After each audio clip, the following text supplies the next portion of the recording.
Dobrý deň, zdravím vás pri dnešnom novom videu. Dneska si ukážeme jednoduchý karetný trik, ktorý pocestuje na partytriky.cz. Takže najprv vám predvediem, ako to vyzerá a potom ako sa to robí vo výsledku. Takže vyberte si jednu kartu, akú chcete. Túto, OK. Zapamätajte si ju, no teraz to je joker. Vložte mi ju tu na spodok. Takto. Teraz karty zamiecham.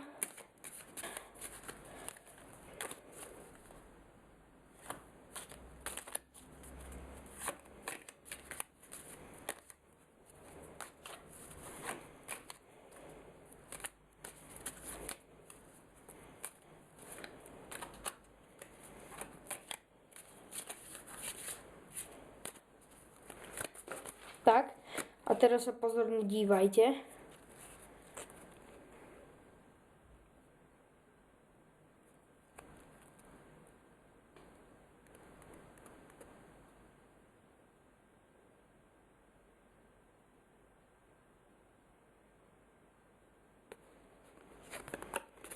A je to presne ten joker.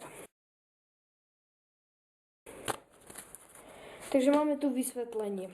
Jednoducho pokrtáte si karty, originál ako chcete, si ich pokrtáte. Teraz vyzvete niekoho, aby si vybral kartu, takže máme srdcovú sedmičku. Dôležité je, aby vám ju vložil tu na spodok, takto.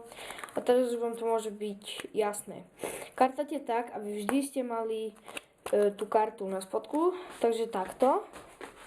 Ideme tak, tak, tak a vždy toto dáme tu. Aby to nikto nezistil. Teraz si jednu polku kariet povytiahneme, aby vám nebolo vidno tento prst, pretože budeme robiť tak. Takto podržíme. Tu si dáme palec a tu akože budeme to ťahať s rukou. Takto to vyzerá. No a potom už len ľahko vyťahnete a ukážete, že tu je táto karta. Trik máme dokončený a čaute.